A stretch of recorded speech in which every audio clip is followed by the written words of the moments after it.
Hello and welcome to another edition of Teach Me to Sports Bet. Today's episode is what to do with 2 cents when nobody wants your opinion.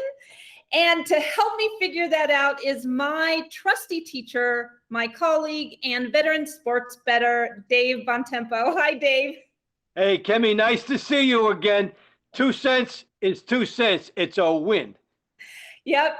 I actually thought I won $2.12 for a while there until I put it in my spreadsheet and realized it was only 2 cents. So I will take it.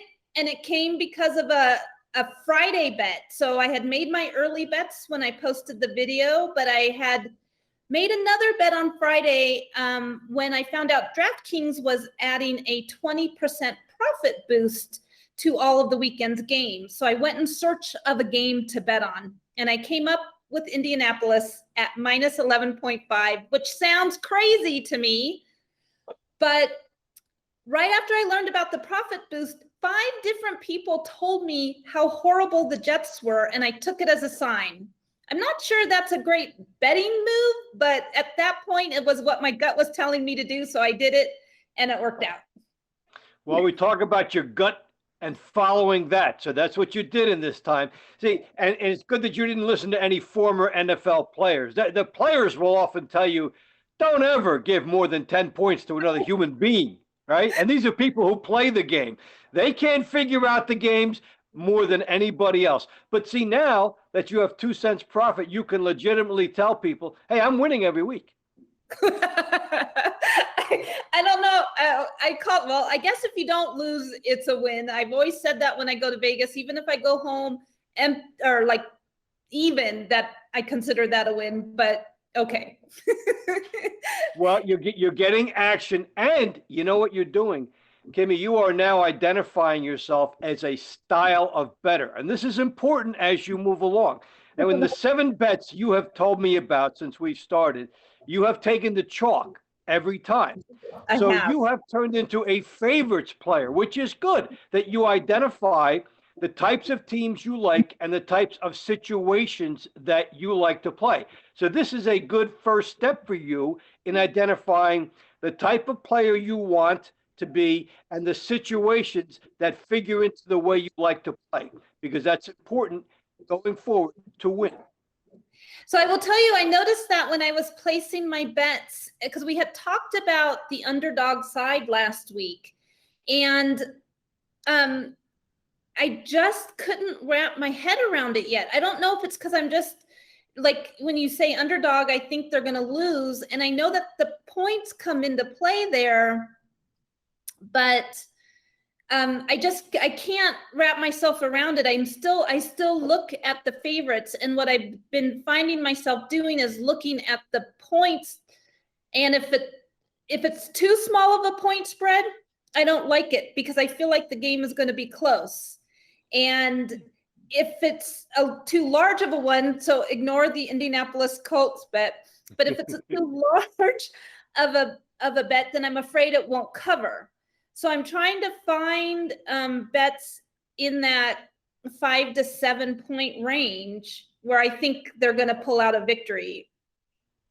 I think that's a great strategy. I think that's a great approach because you have identified the spots, and it sounds quite reasonable to look that way.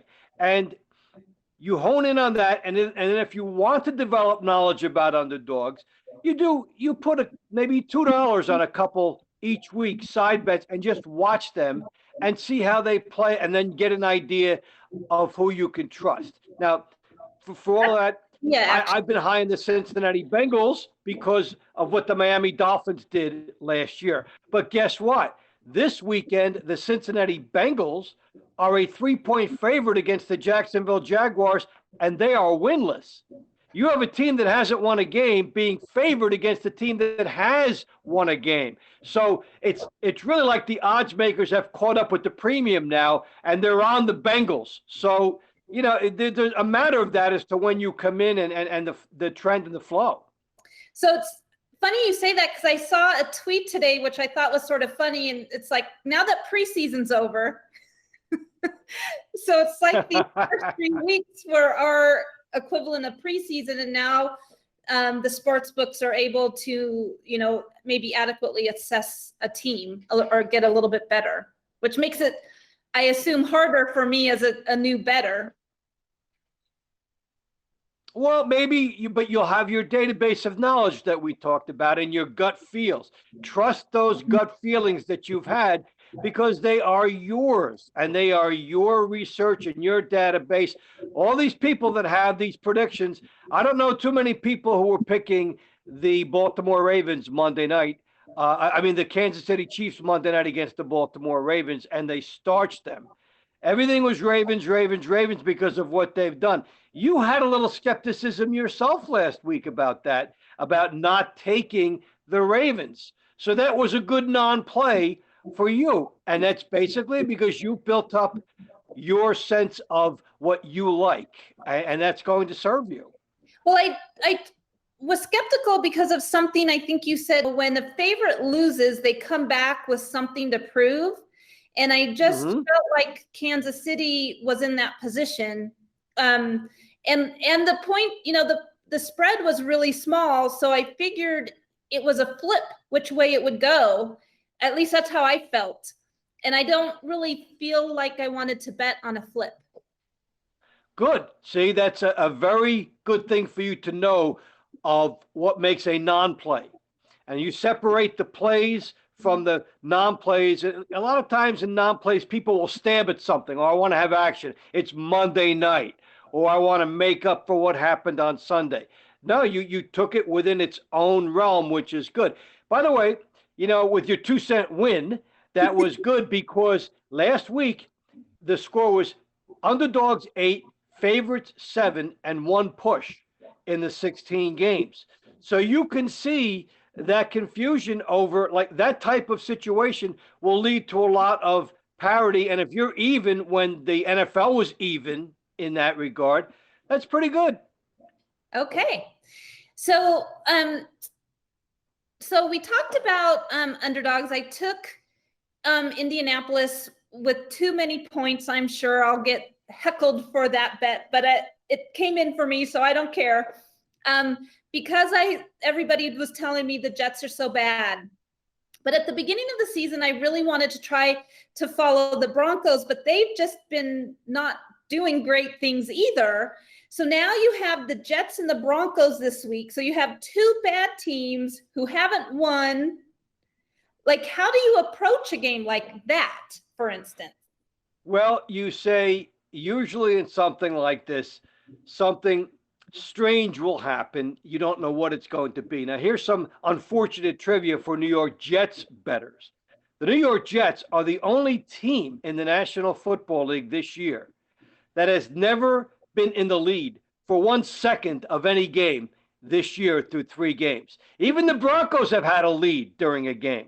Even the New York Giants have had a lead during the game. The Jets are the only team that haven't had a lead.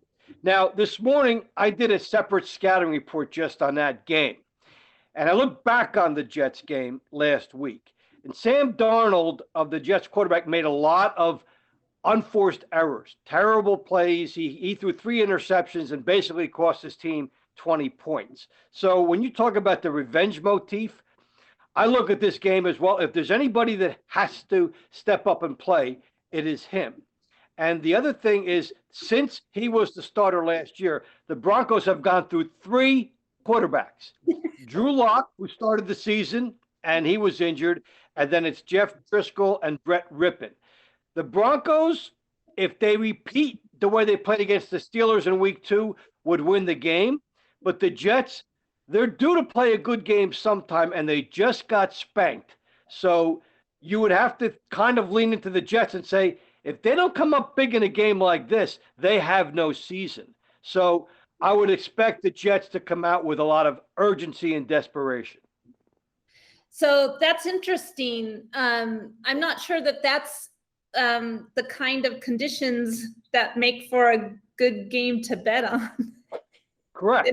And a lot of people would ignore that game if it wasn't the Thursday night game and the only game in the National Football League. So, and the line right now has moved up from Denver minus 2.5 to Denver -3. So that's an exact field goal, possibility of a push. A tie is a 55-1 shot, which isn't bad for two teams that can't play very well. And what you're going to see is somebody's going to step up and do a little something. The over-under for that game is 40. That's a low number considering how much scoring is up in the National Football League this year. The average game in the National Football League has been 50. Wow. And now even a little bit higher. This game is at 40. So at some point, somebody should make a mistake in that game and drive that total up a little bit. But yeah, it's not a game that would excite you. But if you live in the Denver market, you're probably going to play it. And if you live in the Jets market, you're probably going to play it because you like to bet. Well, do you think, it is, like you said, it's the Thursday night game. It's the only game Thursday night. Does that by itself lend itself to attracting more bettors, even if it's not an attractive game? It will, because people say it's the beginning of the week, we want action. Plus, DraftKings and FanDuel and all these sites have parlay odds boosts, and you can look for some of the props like players to score and their team to win, where it's just fun to play. You can look at the board and say, hey, there are propositions of how each team will play in the half. You could say the Jets to win one half and Denver to win the other half. And if you hit that right, you might get 4 or 5-1. I mean, there's all types of things that might even make it feel like you're playing roulette if you just want to play on some of those things. I don't advocate a big bankroll for that, but the fact that it is so fun and it is the only game and there are props. The props have saved football in that regard.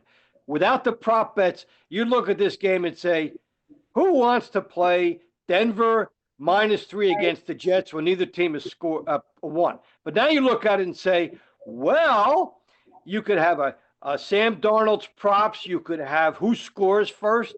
The method of scoring first, there are about 5 or 6 different outcomes, and they would all pay well if you got it. So it's more of a fun bet than a real serious type of a bet. But, people do want to play, and they will go to those things.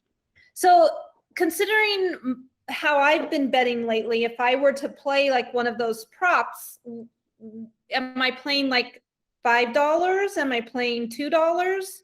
I like the $2 or maybe $5, maybe, but I like the $2 one more because you're looking at maybe a 1 in 5 possibility. Like what's going to be the first score? That could be a Jet safety, a Broncos safety, a touchdown for either team, or a field goal for either team. So do you really want to be betting $5 or $10 on one chance out of 5? But for a couple bucks, you can do that, and you can have fun with that type of a game.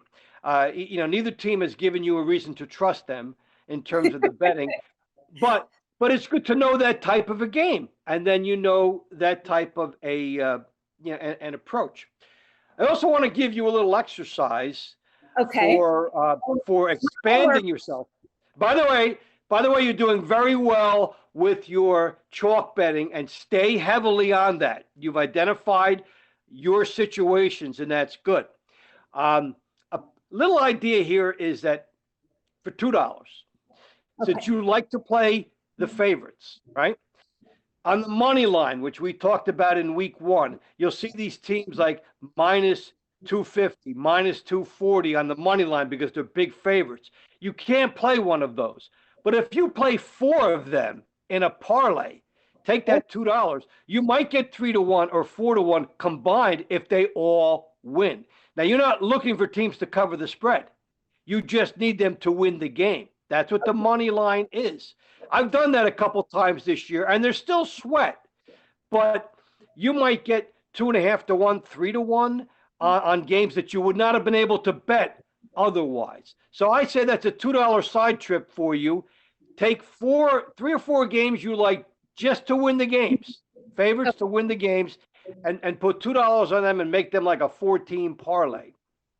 Okay, so the parlay is every bet I make in that group has to win for me to win. They all have to win, yes. Now, when we bet the parlay in horse betting that $2 went for every combination, but is it just a flat $2 bet and it doesn't matter, or is it $2 for each team? It's $2 for the combined 4 teams. Okay. They all have to win. You put $2 on it, maybe you'll get 10 if they all win. But it's a side journey for games that you couldn't make those bets individually.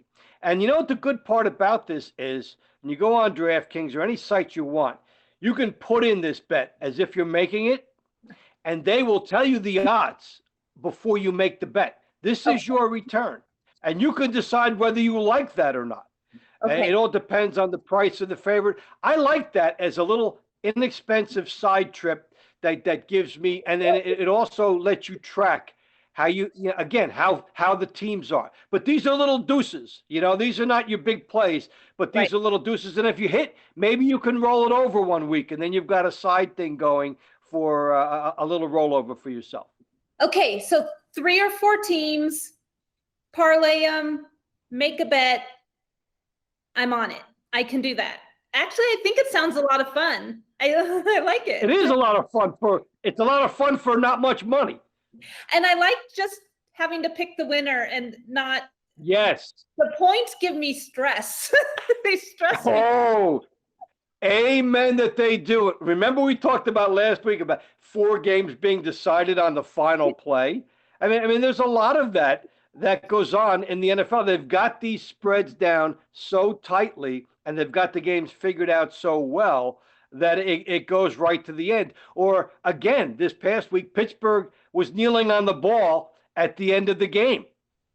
And some people had the over-under at 49.5 with an alternate line. The game ended up 28-21, and you're begging for a field goal, and they won't give it to you. So that's why sometimes the money line is a nice way to go, and then you can extend it from there. But that's a nice little route. Okay, so I have some homework. What games am I looking at this week? What do you think I should pay particular attention to, if anything? Well, you've got some interesting lines. The Kansas City Chiefs, off their Monday night win, now are up to +7 on Monday night against the New England Patriots. So that's a good test for them. The Patriots are 2-1. They've always been a good rivalry. Take a strong look at that game. We do want to tell people that because of COVID considerations, there is a jeopardy in the game between the Pittsburgh Steelers and the Tennessee Titans. The Titans were going to be my favorite pick this week, only giving 1 point at home to the Steelers. The Titans were in the Final Four last year, and I think they're a very good team. But that game may or may not play, and if it does, you can't be trusting of the practices because they may not practice the same way. So that's a game that you may or may not play. I heard it came the off Buffalo Bills. What's that? I said I heard it came off the board today. Is it just off until they figure out what it's happening, and then we don't know for sure whether it's canceled yet, though, right? Or is it's talk of that. If that game comes back on, they'll have a line for it, and it might come later. But the thing is whether you can trust that line based on the momentum we've seen from these games. Now there's been an interruption in the practice schedule, so it's harder to track how you would feel. I love the Buffalo Bills are visiting the Las Vegas Raiders. That's phenomenal entertainment. The Bills are 3-0. And they got a gift victory against the Los Angeles Rams at the end of the game with a very questionable pass interference call that gave the Bills another play, and they scored. But they're a good team this year, the Buffalo Bills, and the Las Vegas Raiders beat the New Orleans Saints already this year. So that's going to be a nice matchup, a fun game to watch, and a good game to handicap. Your Arizona Cardinals are in Carolina. They're giving 3.5 points. That's a tough one to get a feel for because for sure I had the Chargers over the Panthers last week because we had talked about the Chargers and their quarterback, and I didn't know anything about the Panthers, so I went and looked at different power rankings, and they were at the bottom of every list. So I thought for sure I had a winner, but no. Now I Now I don't know what to do. And how about this? That last weekend, the two longest NFL losing streaks came to an end on the same day. The Detroit Lions and the Carolina Panthers. Both of the teams were playing on the road, right? Totally unlikely. That's why you can't get upset. I think maybe teams should pay me to bet against their opponent, and then they'll win. That's I like that idea. Whatever can make a buck. Sometimes, don't you just feel snake bit? I turn on the computer. As soon as I turn it on, the team gives up a touchdown. I know that I affected the outcome. There have been games. And then if that happens, I have to turn it back off so they can regain their composure.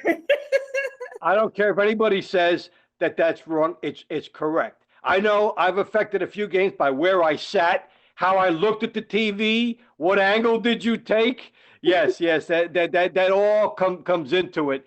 And hey, but aren't you glad that you bet lightly on some of those games last week? I mean, you can have a lot of fun and you stayed in your budget. Well, I will say that I was very happy when I bet on the Cardinals. I felt really good about the Cardinals, but I really took your skepticism to heart. And that's why I pulled back my bet on them, because I would have probably bet 20 had I not listened to you. Okay. But because I heard your skepticism, I did pull it back. And that was probably the game I was most behind. Like, I felt pretty comfortable betting. Everything else, I bet either because of something we talked about or something along those lines. So, yeah, I don't know. Well, how are you going to know that Kyler Murray is going to throw 3 interceptions? You just can't figure that. He made a great play. They actually went ahead in the game, and they were in a position to maybe get that cover. But their body language just wasn't good during the game, and then but you can't know that before you make the bet. But that's the beauty of the NFL and honing in on a bet you love. So even a bet you love, if you hit that 2 times out of 3, you've done very well. Yeah. Well, I think Kyler should give me a heads up from now on, actually. I think so too. An advance notice, or at least an apology in the post-game interview. I'm sorry for what I did. I let a lot of people down, including Kimmy, and that really upsets me that I did that. Yes. Okay, so we have a couple of games we're watching. What else do I need to know before I go out there into the real world? I would say just watch the movement on the lines. We've got some big lopsided spreads this week that you have to consider. The Rams are giving the Giants 13 points. The San Francisco 49ers are giving the Philadelphia Eagles 6.5 points in San Francisco, and they're banged up. So remember, that line. It looks like the Jimmy Garoppolo probably won't play for San Francisco. So these are all these things to consider. It's not easy to get on top of them. The Eagles have been really lackluster this season, though. Like, to me, they just don't look like they're together. No, and they're 0-2-1. So the people who are Giants, Jets, and Eagles fans in this geographic area, they went over September.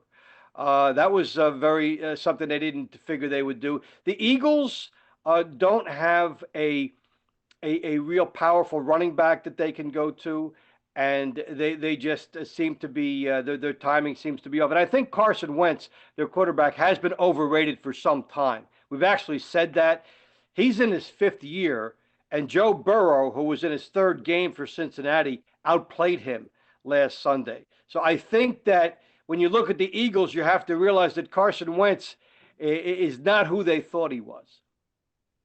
Well, I thought it was questionable that they let go of Nick Foles after doing some spectacular work for them, considering Wentz was hurt so much. Like, to me, that it didn't make sense. Now, granted, I know I'm a professional scout and all, but just as somebody who just, I didn't understand that, and I know they have their reasons that I don't understand, but I I'm glad to hear that I'm not crazy in my thoughts. No, that was for team chemistry because Nick Foles had been the Super Bowl MVP and then he's coming back and they had signed Carson Wentz to a big contract. So they basically had to have Carson Wentz as the quarterback. So they gave Nick Foles a 1-year thank you deal for taking us to the Super Bowl, and then he was gone. So there was a chemistry problem with them there. But there are a lot of other fundamental problems with the Eagles that are coming out now. And the whole NFC, you could call them the NFC least. They are the only division, Kimmy, that the leading team is under 500. 1 and 2 is the gold standard in the NFC least. But we have a great game to watch this weekend. I'm curious to see how the Cleveland Browns will take on the Dallas Cowboys. If Cleveland wins, then they're going in an upward trajectory, and then Dallas is going down. So that's like that's a crossroads type of a game. I will say 2020 has just been topsy-turvy all over the place, and the NFL is no different. Exactly right. Although for the rest of the world, it's a surprise that 2020 is topsy-turvy and all over the place. For the NFL, it's just another day at the office because of all these things. And it makes sense because football is a game in which there's improvement week to week and there's a defensive adjustment. And what I'm noticing in the films I'm breaking down and looking at is that the defensive backs, their timing, they're behind the offensive receivers and they're getting beat on deep patterns. That's why the scoring is up so much. The quarterbacks can sit back and throw these long passes. We will see some type of an adjustment with that as the season goes along, and certain teams will hit a couple of areas where they play well for a little while. Some of these teams are due to play well at some point. So the question for you is, can you get on them and see it when they do? Well, Dave, you're amazing. And as we sort of come to the end of this, I have to say, I just surprised myself by how much I knew. Uh-huh. Like you I said, did. So I must be learning something. Yeah, you're learning, and you're learning to trust your gut. Now, you said something about being skeptical of where the lines were. That's a good intuitive skill. You saw the line, and you didn't trust the line. That's good. That's a journalist, and that's a handicapper who says, I think the line should be this. Remember, we talk about getting an edge. If you think the line should be this, and it's that, there might be a 2 or 3 point premium for you, like maybe your edge. I think you're making some good evaluations there. And I like the fact that you're identifying the style of play for you. So you're not all over the place. You're focusing on the type of bets and teams you like.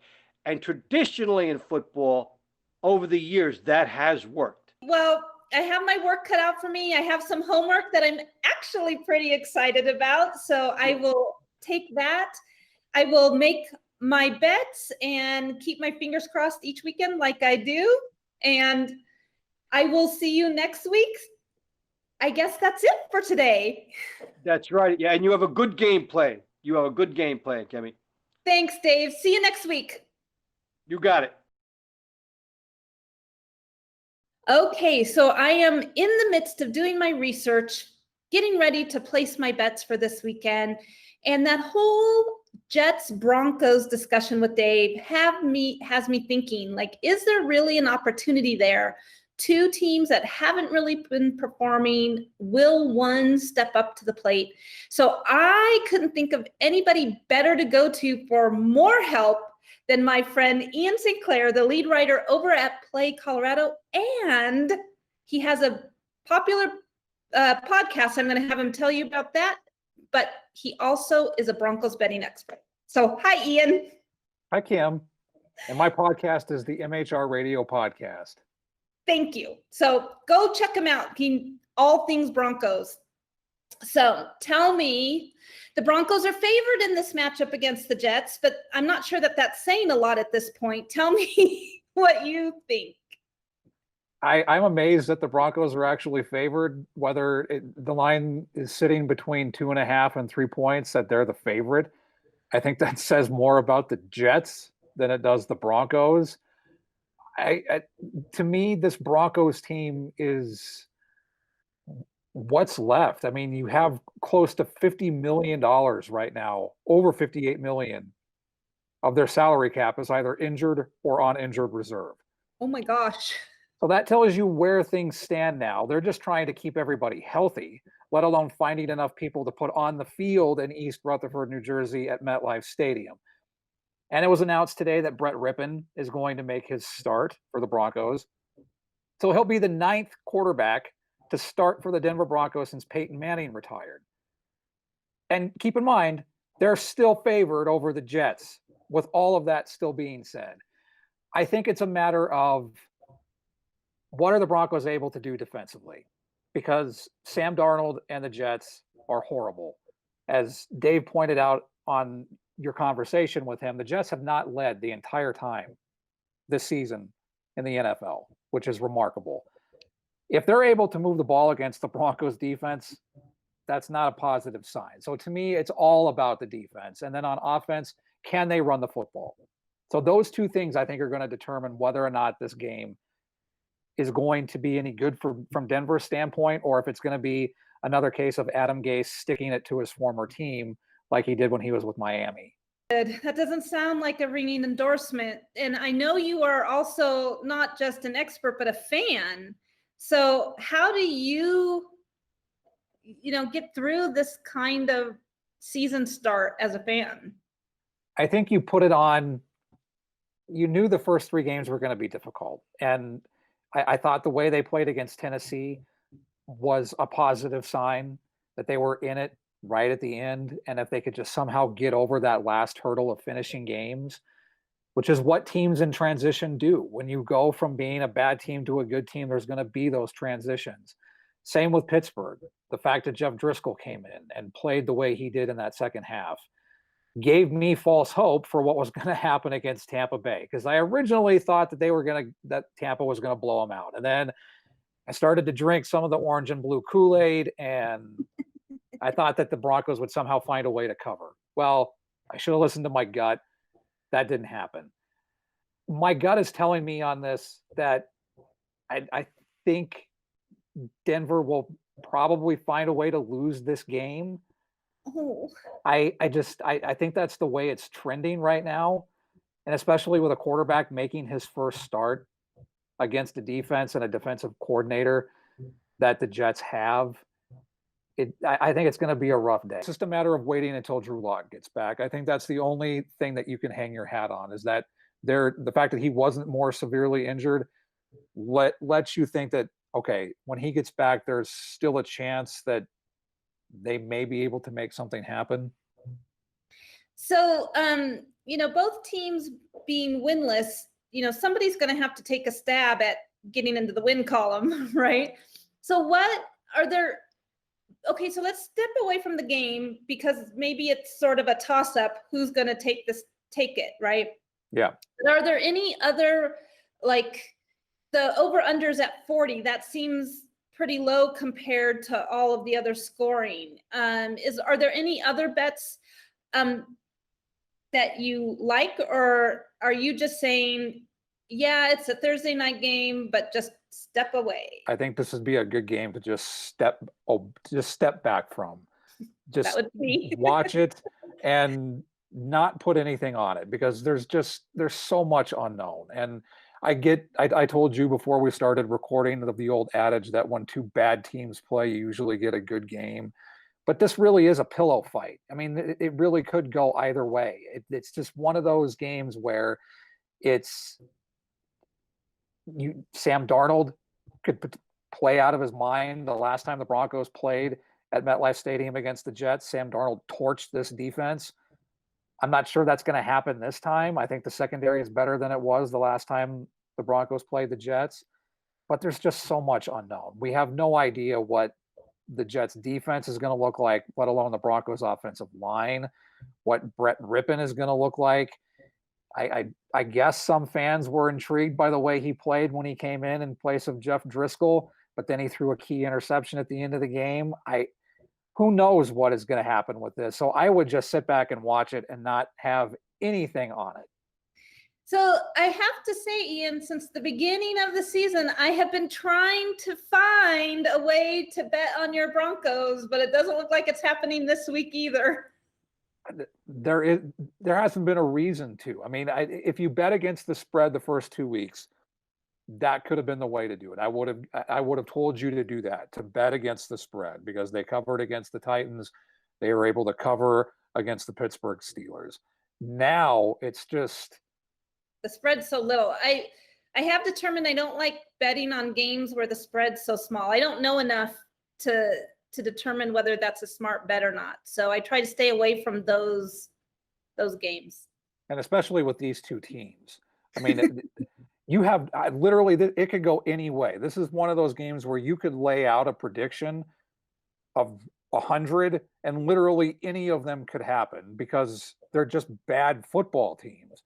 And I do think the Broncos are better than they are, but when you're without Von Miller and Cortland Sutton and AJ Boye and now Jarrell Casey and Drew Lock and Phillip Lindsay, there is potential for him to play, but he's going to be on a snap count, so he's not going to be playing the full game.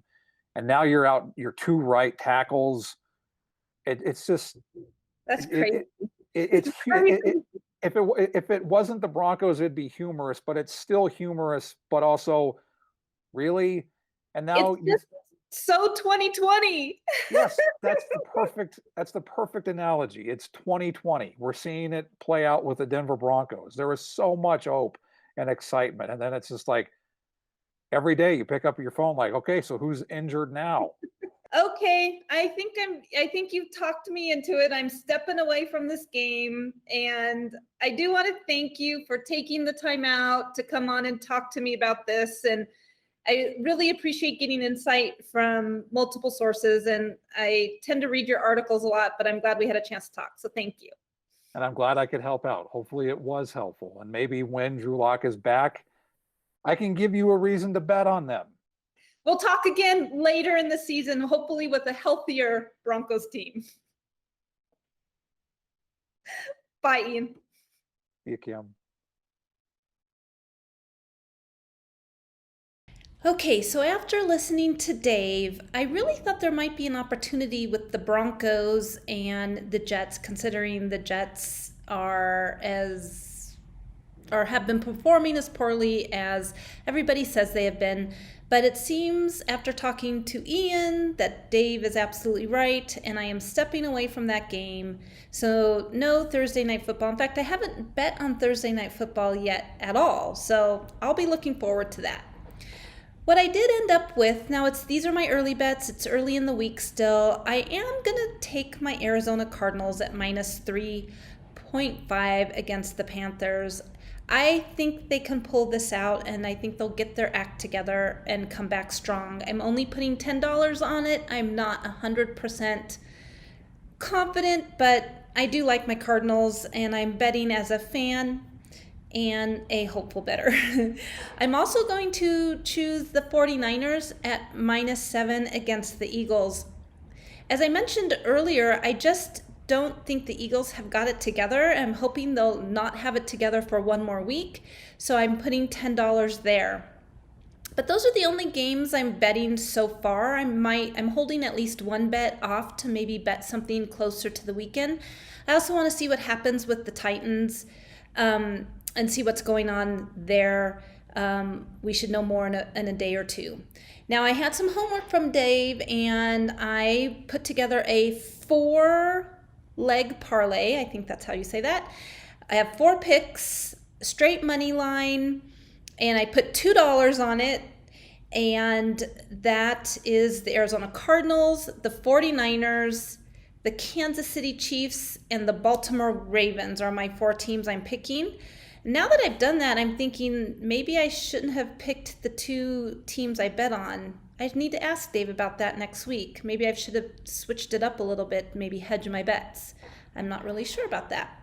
Anyway, overall, I am betting $22 with the opportunity to win about $44.80, something like that. And there you have it. Those are my early bets. We'll see what comes down the pike later this week. See you later. keep your fingers crossed for me. I really need it.